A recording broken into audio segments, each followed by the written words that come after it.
ETF index mutual funds నేర్చుకుని stock మార్కెట్లో రాణించాలనుకుంటున్నారా? వెంటనే ఈ నెంబర్కి కాల్ చేయండి.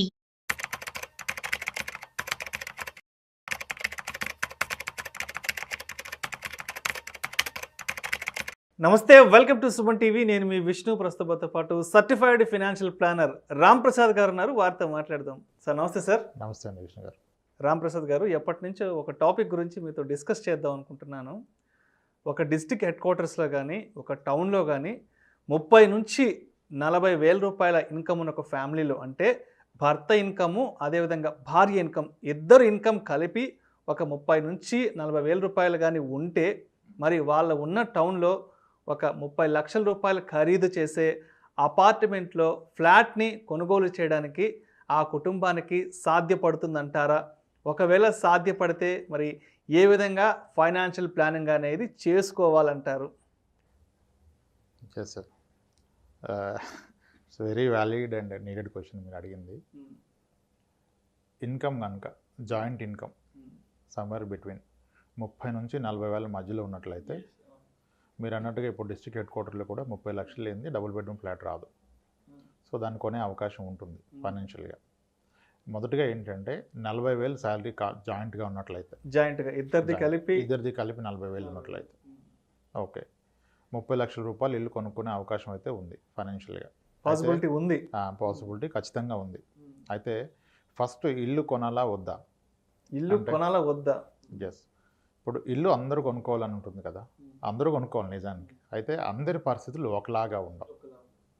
ఓకే, ఇప్పుడు ఒకే వ్యక్తి 40,000 సంపాదిస్తే ఉన్న ఫైనాన్షియల్ స్ట్రెంత్, ఇద్దరు కలిపి 40,000 సంపాదిస్తే ఉన్న ఫైనాన్షియల్ స్ట్రెంత్లోనే డిఫరెన్స్ ఉంటుంది.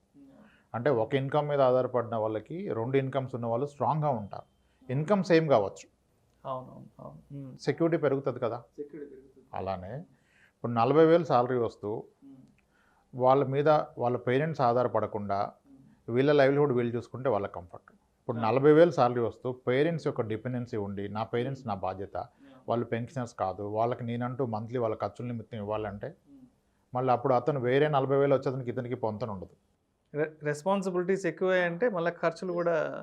సో ఇట్లా డిఫరెంట్ పారామీటర్స్ మీద ఆధారపడి ఉంటుంది కొనగలరా లేదా అనేది. ఇప్పుడు మనం తీసుకునే కండిషన్ ఐడియల్గా ఒక 30 ఏళ్ళ వయసులో ఉన్న వ్యక్తి, ఇద్దరు చిన్నపిల్లలు లేదా ఒక కిడ్, ఇంకా స్కూల్కి వెళ్ళట్లేదు, అంటే వాళ్ళ ఎడ్యుకేషనల్ ఎక్స్పెన్సెస్ స్టార్ట్ అవ్వలేదు, అండ్ ఇతను ఒక ప్రొఫెషనల్ అంటే క్వాలిఫైడ్ పర్సన్, ఇతను ఉన్న ఇండస్ట్రీలో కూడా జాబ్ ఇంచుమించుగా సేఫ్టీ ఉండే ఇండస్ట్రీలో ఉన్న పక్షంలో 40,000 శాలరీ ఉందనుకుందాం, మేబీ ఒకరికి కానీ ఇద్దరు కలిపి కానీ, అప్పుడు అతను 30 లక్షల రూపాయల ప్రాపర్టీ కొనొచ్చు. మొదటగా అతను చూసుకోవాల్సింది ఏంటి, నాకు లోన్ ఎలిజిబిలిటీ ఎంత వస్తుంది ఫస్ట్ పాయింట్, అండ్ నేను ఎంత రేట్లో ఉన్న ప్రాపర్టీ కొనాలి. ఓకే, లోన్ ఎలిజిబిలిటీ పరంగా 50,000 లోపు టేక్ హోమ్ శాలరీ ఉన్న వాళ్ళకి వారి యొక్క గ్రాస్ శాలరీలో 50% ఆఫ్ ద శాలరీ అతని ఈఎంఐగా ఉండొచ్చు బ్యాంక్ రూల్స్ ప్రకారం. అంటే 40,000 కనుక అతని గ్రాస్ శాలరీ అయితే, 40,000 టేక్ హోమ్ ఆర్ గ్రాస్, అంటే గ్రాస్కి టేక్ హోమ్కి మధ్య 2,000 తేడా ఉంటుంది ఉన్నట్లయితే, అతని హౌస్ యొక్క ఈఎంఐ 20,000 రూపాయలు పర్ మంత్ ఉండొచ్చు. ఇది ఎప్పుడు అతనికి మరే ఇతర ఈఎంఐస్ లేకపోతే, వేరే కమిట్మెంట్స్ లేకుండా. కానీ టిపికల్గా ఏమవుతుంది, 30,000 40,000 శాలరీ ఉన్న వాళ్ళకి ఒక బైక్ ఈఎంఐ, ఓకే, ఏ బజాజ్ ఫైనాన్స్లో ఏదో ఒక ఏసీనో రిఫ్రిజిరేటరో సంథింగ్ ఒక ఈఎంఐ నడుస్తూ ఉంటుంది. మీరు హోమ్ లోన్కి ప్రిపేర్ అయితే అదర్ ఈఎంఐస్ ఏమి పెట్టుకోకూడదు. ఫస్ట్ అదర్ ఈఎంఐస్ ఏమి ఉండకూడదు. సిబిల్ చాలా క్లియర్గా ఉండాలి. సిబిల్లో ఎటువంటి ఇబ్బందులు ఉండకూడదు. లేని పక్షంలో మీకు కనుక 40,000 రూపాయలు పర్ మంత్ శాలరీ ఉంటే, మీ యొక్క హోమ్ లోన్ ఎలిజిబిలిటీ ఎంత అంటే 20,000 ఈఎంఐ 20,000 దాటు నెలకి 20,000 కట్టాలి. అది మీ ఎలిజిబిలిటీ. అయితే 20,000 ఈఎంఐకి ఎంత లోన్ వస్తుంది అనేది కదా క్వశ్చన్. ఓకే, అది ఎగ్జాక్ట్గా మీరు అన్న 30 లక్షలకి ఫిట్ అవుతుంది. 30 లక్షలు కరెక్ట్గా నేను ఏదైతే అడిగాను ఫిట్ అవుతుంది. ఎందుకంటే ఇప్పుడున్న ఇంట్రెస్ట్ చూసినట్లయితే ఇంట్రెస్ట్ రేటు 6.7 6.8% నడుస్తుంది. 6.55 కూడా కొన్ని బ్యాంక్స్ ఇస్తున్నాయి. ఓకే, సో ఒక 30 లక్షల రూపాయల లోను 6.7లో 30 ఇయర్స్ పాటు పెట్టాలి ఆయన. ఖచ్చితంగా హోమ్ లోన్ తీసుకున్నప్పుడు హైయెస్ట్ పాసిబుల్ టెన్యూర్కే వెళ్ళాలి. హైయెస్ట్ పాసిబుల్ మాక్సిమం ఇంకా అంతే. అది 30 ఇయర్స్ వరకు ఇస్తారు. 30 ఇయర్స్ ఉన్న అతనికి అయితే ఏ బ్యాంక్ అయినా 30 ఇయర్స్ ఇస్తుంది. కొన్ని బ్యాంక్స్ 40 ఇయర్స్ ఉన్న వాళ్ళకి కూడా 30 ఇయర్స్ ఇస్తుంది. అంటే ఇతనికి 70 ఏళ్ళు వచ్చేంత వరకు ఈఎంఐ యాక్సెప్ట్ చేస్తుంది. ఇక్కడ ఒక డౌట్ రావచ్చు, అదేంటి సార్ వర్కింగ్ 60 ఇయర్స్ వరకే కదా 70 ఏళ్ళు ఎలా కడతారంటే, బ్యాంకర్స్కున్న ఎక్స్పీరియన్స్ ఏంటంటే 30 ఏళ్ళు లోన్ తీసుకున్న ఏ వ్యక్తి 30 ఏళ్ళ పాటు కట్టడు, 10-15 నెలలకే క్లోజ్ చేస్తాడు. 20 ఏళ్ళు హోమ్ లోన్ తీసుకున్న వ్యక్తి కూడా ఇంచుమించుగా యావరేజ్గా సగానికి పైగా మంది 10 ఏళ్ళలోపు క్లోజ్ చేస్తున్నారు. అందుకనే వాళ్ళు ధైర్యంగా 30 ఏళ్ళ పాటు ఇస్తారు. దానికి వాళ్ళు కొన్ని పారామీటర్స్ చూస్తారు. ఇతని ఎడ్యుకేషన్ క్వాలిఫికేషన్ ఏంటి, ఇతను ఇండస్ట్రీ ఏంటి, జాబ్ సెక్యూరిటీ ఉందా, గ్రోత్ అవకాశం ఉందా అని ఇస్తారు. సో నార్మల్గా మనం ఏం ఆలోచిస్తామంటే 20 ఇయర్స్ లోన్ తీసుకుంటే 30 లక్షల లోన్ మీద నేను హార్డ్లీ ఒక 22 లక్షలే ఇంట్రెస్ట్గా కడుతున్నాను. అదే నేను 30 ఇయర్స్ తీసుకుంటే 39 లక్షలు ఇంట్రెస్ట్ కట్టాలి. 30 లక్షల లోన్ కనుక మీరు 30 ఇయర్స్ పాటు తీసుకుంటే మీరు ఓవరాల్గా కట్టే ఈఎంఐలో ఇంట్రెస్ట్ ప్రిన్సిపల్ కలిపి ఇంచుమించుగా 70 లక్షలు కడతారు. 39 లక్షల రూపాయలు ఇంట్రెస్ట్ పే చేస్తారు. అందుకని అది రాంగ్ అనుకుంటారు, నిజానికి అదే కరెక్ట్. ఓకే ఎందుకంటే ఇది ఇన్ డీటెయిల్ చాలా లెందీ అవుతుంది. సో అనుకోండి 30 ఏళ్ల పాటు 30 లక్షల రూపాయలు లోన్ తీసుకున్నారు వ్యక్తి, అతనికి ఈఎంఐ వచ్చి ఇంచుమించుగా 19,400 రూపీస్ వస్తుంది. ఓకే, ఇక్కడ అయితే చిన్న తేడా ఏంటంటే అదే వ్యక్తి 20 ఇయర్సే హోమ్ లోన్ పెట్టుకుంటే అతనికి 23,500 వస్తుంది, 30 ఇయర్స్ పెట్టుకుంటే 19,500 వస్తుంది. రెండింటి మధ్య వ్యత్యాసం 4,000. ఇప్పుడు వ్యక్తి ఏమని ఫీల్ అవుతాడు, ఈ 4,000 గురించి నేనెందుకు ఇంకా 15 లక్షలు ఎడిషనల్ ఇంట్రెస్ట్ పే చేయాలి, అదేదో ఇబ్బంది పడి 4,000 కడతాను అంటాడు. ఎట్టి బస్సులో ఆ పని చేయొద్దు, 30 ఏళ్ళే తీసుకోండి, అది మోస్ట్ ఐడియల్. నేను దీనికి ఒక సొల్యూషన్ ఇచ్చే ప్రయత్నం కూడా చేస్తాను. ఓకే, సో అప్పుడు ఏమవుతుంది, మీకు వచ్చే జీతం 40,000లో మీ కమిట్మెంట్ సగానికి తక్కువగా ఉంది, 19,500 రూపాయలు. ఎందుకు 19,500 చెప్తున్నానంటే, మీకు ఏ టౌన్లో అయినా ఒక డబుల్ బెడ్రూమ్ ఫ్లాట్ రెంట్ ఇంచుమించుగా 7-8 ఉంటుంది. మినిమం 8,000-9,000 8,000-9,000 ఉంటుంది. 9,000 ఉన్న పక్షంలో మీకు 9,000 రెంట్ సేవ్ అయింది కదా, మీ పాకెట్ మీద బడ్డన్ 10,000 అవుతుంది. 19,000 రూపాయలు ఈఎంఐలో 9,000 కనుక నిజానికి మీ మీద పడే బడ్డన్ 10,000. సో అదొక పాయింట్. అయితే ఇక్కడ మేజర్ ఛాలెంజ్ ఏంటంటే 30 లక్షల రూపాయలు ప్రాపర్టీ కొంటున్నారు, ఓకే, కానీ 30 లక్షల రూపాయల ప్రాపర్టీ మీరు కొంటే బ్యాంకర్ 30 లక్షల లోన్ ఇవ్వడం.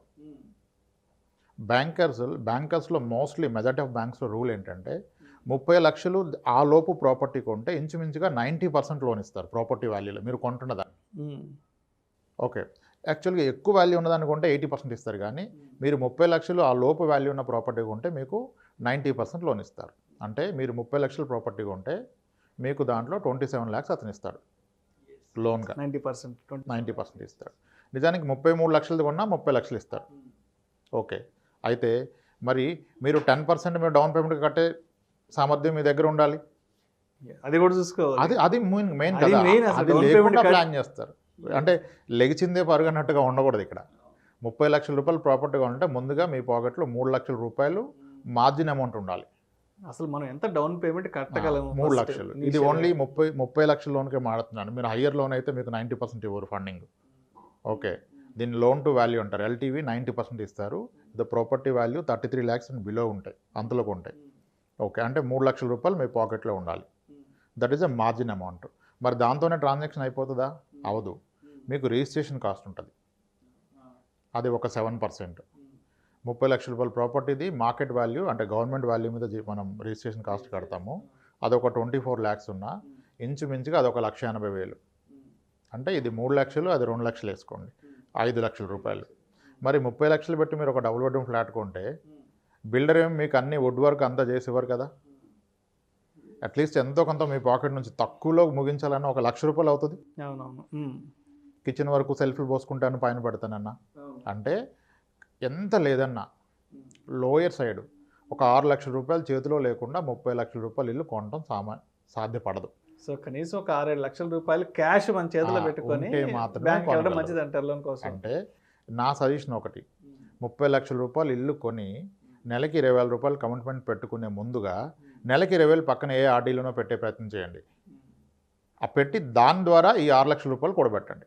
అంటే ఒక 30 నెలల పాటు నెలకి 20,000 రికరింగ్ డిపాజిట్లో పెట్టినట్లయితే మీకు ఒక 6 లక్షలు అవుద్ది కదా, వడ్డీ కాకుండా అసలే.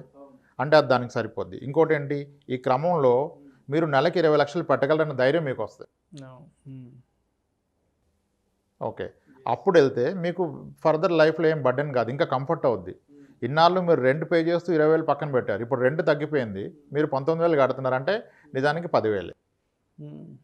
ముందుగా అలా ప్లాన్ చేసుకోవాలి. చాలామంది ఇక్కడే ఆగిపోతారు. ఈ 5-6 లక్షల రూపాయలు అనేది చిన్న విషయం కాదు. It again depends. కొన్ని ప్రొఫెషన్స్లో పేరెంట్స్, రిటైర్డ్ పెన్షనర్స్ వాళ్ళు హెల్ప్ చేస్తారు, మరి అందరికీ చేయరు కదా. కాబట్టి అందరూ 40,000 ఉన్న ప్రతి ఒక్కరు ఇల్లు కొనలేరు. ఓకే, ఇది ఫస్ట్ థింగ్. అయితే నౌ కమింగ్ టు సొల్యూషన్ ఏంటంటే, దీన్ని చాలా బెటర్ వేలో చేయాలంటే 20 సంవత్సరాల పాటు కనుక లోన్ తీసుకుంటే మీకు 23 నుంచి 24,000 రూపాయలు ఈఎంఐ వస్తున్నప్పుడు 30 ఇయర్స్ పాటు తీసుకోండి, 19,400 పడుతుంది. అప్పుడు రెండింటి మధ్య డిఫరెన్స్ ఎంత? 30 ఇయర్స్ ఈఎంఐకి 20 ఇయర్స్ ఈఎంఐకి మధ్య వ్యత్యాసం మీకు 4,000 రూపాయలు. ఈ 4,000 రూపాయలని మ్యూచువల్ ఫండ్లో ఒక ఎస్ఐపిలో పెట్టండి.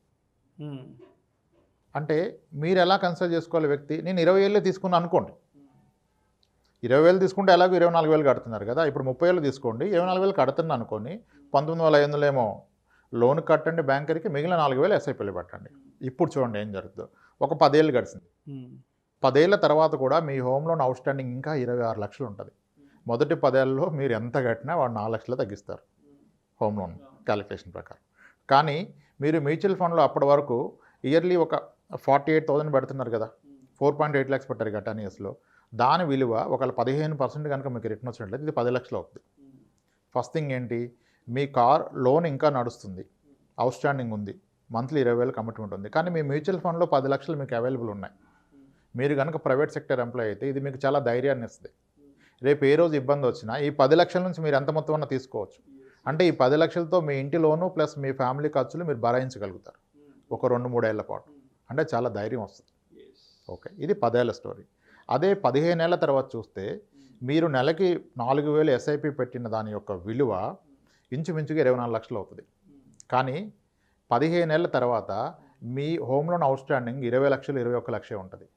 అంటే నిజానికి ఈ 4,000 మ్యూచువల్ ఫండ్స్లో పెట్టడం వలన ఆ రోజు కావాలంటే మీరు హోమ్ లోన్ క్లోజ్ చేయొచ్చు. మీకు అర్థమైంది కదా. అంటే సేమ్ మీరు 20 ఏళ్ళకి కడుతున్న 24,000 మీ కమిట్మెంట్, దాన్ని ఒక 4,000 ఎస్ఐపి, రిమైనింగ్ నేమో 30 ఇయర్స్ పాటుగా ఈఎంఐ కట్టినట్లయితే 15 ఏళ్ల తర్వాత మీ మ్యూచువల్ ఫండ్ వాల్యూ 15% రిటర్న్ ఇచ్చినట్లయితే అది 25 lakhs అవుతుంది. కానీ 15 ఏళ్ల తర్వాత మీ లోన్ అవుట్ స్టాండింగ్ 21 lakhs ఉంది. సో ఇది క్లియర్ చేస్తే కూడా మీ పాకెట్లో 4-5 lakhs ఉంటుంది. ఇది 15 ఏళ్ల స్టోరీ. అంటే నిజానికి 15 ఏళ్ళకి మీ హోమ్ లోన్ క్లోజ్ అయిపోతుంది. అండ్ 10 ఏళ్ల తర్వాత నుంచి ప్రతిరోజు మీరు ధైర్యంగా ఉండొచ్చు. ఇక్కడ ఇది కడుతున్నారు కానీ జాబ్లో ఏం అన్సర్టెనిటీ ఉన్నా మీ మ్యూచువల్ ఫండ్ లాంటి మీకు కార్పస్ అవైలబుల్గా ఉంది తీసుకోవడానికి. ఇది 15 ఏళ్ళకి. అదే మీరు 20 ఏళ్ళు కొనసాగించినట్టయితే 20 ఏళ్ల తర్వాత మీ హోమ్ లోన్ అవుట్ స్టాండింగ్ 16 లక్షలకి 15 లక్షలకు వచ్చేస్తుంది. 20 ఏళ్ల తర్వాత మీ మ్యూచువల్ ఫండ్లో అక్యుములేట్ అయిన అమౌంట్ 50 లక్షలు దాటిపోతుంది. ఓకే, అలా 25 ఏళ్ళకి వెళ్తే మీ మ్యూచువల్ ఫండ్ అమౌంట్ 1,11 లక్షలు అవుతుంది. మీ లోన్ అవుట్ స్టాండింగ్ 6 lakhs ఉంటుంది. 30 ఏళ్ల పాటు కనుక మీరు 4,000 రూపాయల ఎస్ఐపిని హైపోతికల్గా ఒక 15% రిటర్న్ క్యాలిక్యులేట్ చేస్తే మీకు అక్యుములేట్ అయ్యే కార్పస్ 2 కోట్ల రూపాయలు. 2 కోట్ల రూపాయలు అంటే ఆ 2 కోట్లని మీరు కావాలంటే మళ్ళీ మీ రిటైర్మెంట్ కార్పస్ కింద వాడుకోవచ్చు. అంటే పూర్తిగా రిటైర్మెంట్ సరిపోద్దని చెప్పను. ఓకే, ఫస్ట్ ఏంటి, ఇనిషియల్గా మనం లోన్ కొనగానే మన మీద వస్తున్న బర్డెన్ని తగ్గించుకోవాలి. ఎందుకంటే హోమ్ లోన్ కొన్నామని మన బాధ్యతలు ఏం పెరగకుండా ఉండవు. హోమ్ లోన్ కొన్నప్పుడు ఒక కిడ్ ఉంటాడు, నెక్స్ట్ ఇంకో కిడ్ వస్తే కరెక్ట్. హోమ్ లోన్ కొన్నప్పుడు కిడ్స్ 2 years, మరి 4 years పోతే వీళ్ళ ఎడ్యుకేషన్ స్టార్ట్ అవుద్ది. మీ శాలరీ ఒక 10,000 పెరిగిన నెలకి వీళ్ళ ఎడ్యుకేషన్ నెలకి 10,000 వచ్చేస్తుంది 2 kids ఉంటే. సో కాబట్టి హోమ్ లోన్ని బర్డెన్ కాకుండా చూసుకోండి. కొనటం ఒకటే కాదు, చాలామంది ఏం చేస్తారంటే క్యాలిక్యులేషన్స్ ఏమీ చేయకుండా ఒక హోమ్ లోన్ వస్తుంది అనగానే లోన్ ఎలిజిబిలిటీ కూడా చెక్ చేయరు, ముందు అడ్వాన్స్ ఇచ్చేస్తారు. ఇంకా అప్పుడు ఇరుక్కుపోతారు. అప్పుడు ఎక్కలేని అన్నీ తీసేస్తారు. మార్కెట్లో మిస్లీడింగ్ చాలామంది ఉంటారు. ఒక వ్యక్తి వచ్చి చెప్తాడు, మీకు ఎందుకు సార్ హోమ్ లోన్ అప్లై చేయండి, ప్యారల్గా పర్సనల్ లోన్ కొట్టేద్దాం అంటాడు. బ్యాంకర్ని మోసం చేయడం పెద్ద పని కాదు. అంటే 2 ప్యారల్గా ప్రాసెస్ ఆయనకి యాక్చువల్గా ఎలిజిబిలిటీ ఉండదు. హోమ్ లోన్ తీసుకుంటే పర్సనల్ లోన్ రాదు. కానీ చాలామంది ఏం చేస్తారంటే, చాలా కేసులు నేను అబ్జర్వ్ చేశాను, అందుకని చెప్తున్నాను. హోమ్ లోన్ ఈ 30 లక్షలు ప్రాసెస్ అయ్యే టైంలోనే ఇతను ప్యారల్గా ఇంకొక బ్యాంకులో 5 లక్షల రూపాయలు పర్సనల్ లోన్ తీసుకుంటాడు. అప్పుడు ఏమైంది, 5 లక్షలు వచ్చింది నిజానికి, హోమ్ లోన్ వచ్చేసింది. ఇక్కడ 20,000 కట్టాలి, ఆ 5 లక్షలకేమో ఆయన 10,000 అక్కడ కట్టాలి ఈఎంఐ. మరి 32,000 వెళ్ళిపోతే ఈ నెల పోతాడు 40,000లో. దానికి కానీ ఇంకా క్రెడిట్ కార్డ్స్ అప్పులు అన్నీ మొదలు పెడతారు. అప్పుడు అది హోమ్ ఆయనకి అసెట్ అవ్వదు, బర్డెన్ అయిపోతుంది. సో హోమ్ లోన్ని చాలా క్యాలిక్యులేటివ్గా ప్రిపేర్డ్గా, హోమ్ లోన్ అంటే ఇలా అనుకొని అలా కొనకూడదు, దానికి ప్రిపేర్ అవ్వాలి. 5.5 నుంచి 6 లక్షల రూపాయలు చేతులు లేని పక్షంలో 30 లక్షల రూపాయలు ఇల్లు కొనలేరు. 30 లక్షలు ఇల్లు కొని దాంట్లో ఒక 29 లక్షలు లేదా 27 లక్షలు లోన్ తీసుకుంటే మీ ఈఎంఐ 18 నుంచి 19 మధ్యలో ఉంటుంది. 30 ఇయర్స్ పెట్టుకోవాలి. ఎవరైనా సరే ప్రైవేట్ సెక్టర్ ఎంప్లాయ్ అతని లోన్ని మ్యాక్సిమం పాసిబుల్ టెన్యూర్ పెట్టుకోవాలి. అందరూ అనుకునేది ఏంటంటే ఇంతకాలం ఇంతెందుకు కడతానని. అసలు ఒక్క లాజిక్ ఆలోచించండి. మీరు 30 లక్షలు లోన్ తీసుకుంటే మీరు కట్టే ఈఎంఐ 19,500. అది బోత్ ప్రిన్సిపల్ అండ్ ఇంట్రెస్ట్. అసలు ఎవరైనా 30 లక్షలు ఇస్తారా, నెలకి 20,000 వడ్డీ ఇస్తానంటే? అంత అవకాశం ఉన్నప్పుడు దాన్ని మీరు ఉంచుకోండి. అది మంచి అప్పు. దాన్ని ఉంచుకొని ఆ ఎక్సెస్ అమౌంట్ని ప్రాపర్గా ఇన్వెస్ట్ చేస్తే మీకు కూడా లైఫ్లో కాన్ఫిడెన్స్ బిల్డ్ అవుతుంది. ప్యారలల్గా నాకంటూ ఒక అసెట్ ఉంది అని ఆ విధంగా ప్లాన్ చేసుకోవచ్చు సార్. సో ఏదైనా సరే ఒక ప్రాపర్ ఫైనాన్షియల్ ప్లానింగ్ ఉండాలంటారు. ఒక ఫైనాన్షియల్ అడ్వైజర్ యొక్క వాళ్ళ సజెషన్స్, సలహాలు కూడా తప్పనిసరిగా తీసుకోవాలి. కూడా ఒక క్యాష్ ఫ్లో డిజైన్ చేసుకోవాలి. క్యాష్ ఫ్లో డిజైన్ చేసుకోవాలి. మన ఇన్కమ్ ఎలా పెరుగుతుంది, మన ఖర్చులు ఎలా పెరుగుతాయి, దాని నుంచి నేను హోమ్ లోన్ బేర్ చేయగలనా. ఇన్ కేస్ ఇన్ బిట్వీన్ 6 ఇయర్స్కో 8 ఇయర్స్కో 10 ఇయర్స్కో ఏ రీజన్ వల్లైనా నా ఇన్కమ్ ఆగిపోతే, నా జాబ్లో గ్యాప్ వస్తే ఎలా చేయాలి అనేది ముందుగా ఆలోచించుకుంటే హోమ్ తీసుకున్నాం కూడా మీరు ప్రశాంతంగా పడుకోవచ్చు. ఆ తీసుకొని టెన్షన్ పడిపోకూడదు కదా రోజు. ఆ ఇంట్లో కూడా ప్రశాంతంగా నిద్ర పడుతుంది మీకు. Thank you sir, thank you so much. ఒక డిస్ట్రిక్ట్ హెడ్ క్వార్టర్స్లో కానీ ఒక టౌన్లో కానీ 30 నుంచి 40 వేల రూపాయల ఇన్కమ్ ఉన్న ఫ్యామిలీలో మరి ఒక 30 లక్షల రూపాయలు ఖరీదు చేసే అపార్ట్మెంట్లో ఫ్లాట్ని ఏ విధంగా కొనుగోలు చేయవచ్చు అనే అంశం గురించి ప్రేక్షకులకు మేము విశ్లేషణ ద్వారా చాలా అద్భుతంగా వివరించారు sir. Thank you so much sir. ఇలాంటి మరిన్ని ఇంట్రెస్టింగ్ వీడియోస్ వాల్యుబుల్ ఇన్ఫర్మేషన్ కోసం వెంటనే మా Suman TV money channel subscribe చేయండి, లైక్ చేయండి, షేర్ చేయండి. అదేవిధంగా మీ అభిప్రాయాలను వీడియోస్ కింద కామెంట్స్ రూపంలో మాకు తెలియచేయండి. This is Vishnu signing off.